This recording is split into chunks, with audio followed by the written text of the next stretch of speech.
Watch how Dr. Stuj tap danced around the question with, "I'm not an attorney." Representative Gill shut it down fast. Dr. Stuj, I've got a few questions for you. First of all, what is health equity?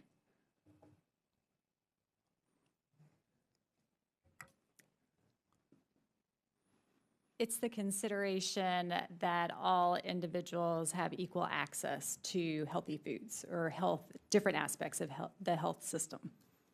I think all individuals should ideally have access to healthy food. Do you think that should be the central lens through which we look at health?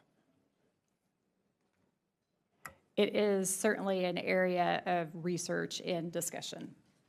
But the central lens, do you think that makes sense?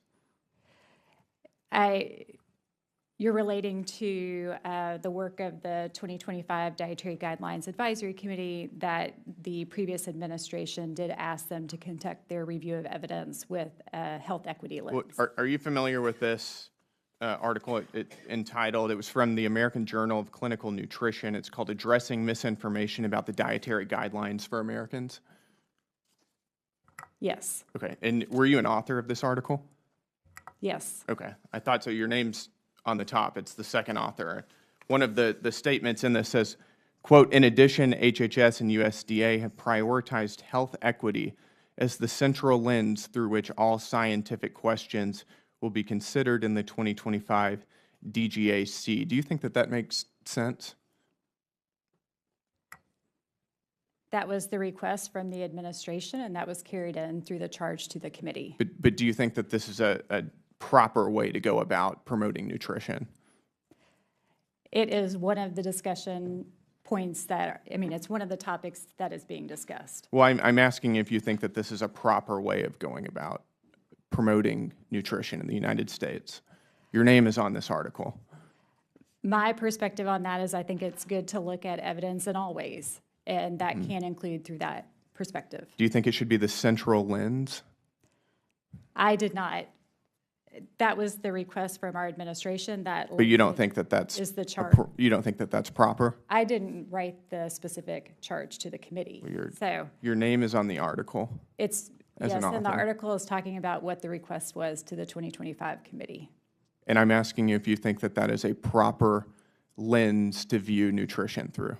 I think it is a lens that you can view nutrition through. I don't but is it a proper lens? Well, this says central lens. Again, as a career employee in the Department of Agriculture, I implement the requests of our administration, and that was at the time with the Biden administration the request. Right, but we have a new administration with different priorities that don't include DEI and health equity. Do you think that this is a proper way to view nutrition? I think as I've mentioned, that it is appropriate to look at literature in every. So you're not going to answer the question respectfully. We can move on then. I would thought that would be a simple one. You're familiar with the scientific report of the 2025 Dietary Guidelines Advisory Committee, is that correct? Yes. And you're familiar with the members who wrote that, who were on the Dietary Guidelines Advisory Committee, right? Yes. Got it. One of the things in this same article, which you wrote as a bit of you said misinformation, which you're attempting to dispel, is that there are no conflicts of interest. Is that correct?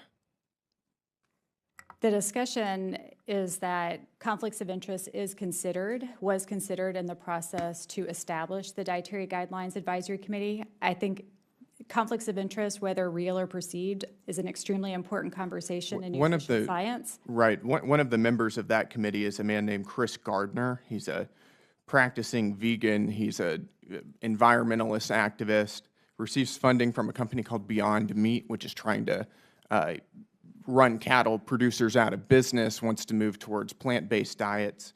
Do you think that that's a conflict of interest, that he is on this panel advising the United States in an official capacity about what foods are nutritious and what aren't, whenever he has an obvious financial interest in Beyond Meat? I'm not, I will say that conflicts of interest were reviewed by I'm just asking if it is Office a conflict of of Ethics interest within the Department of Health and Human Services, who chartered the committee. I think that those things should be disclosed and discussed.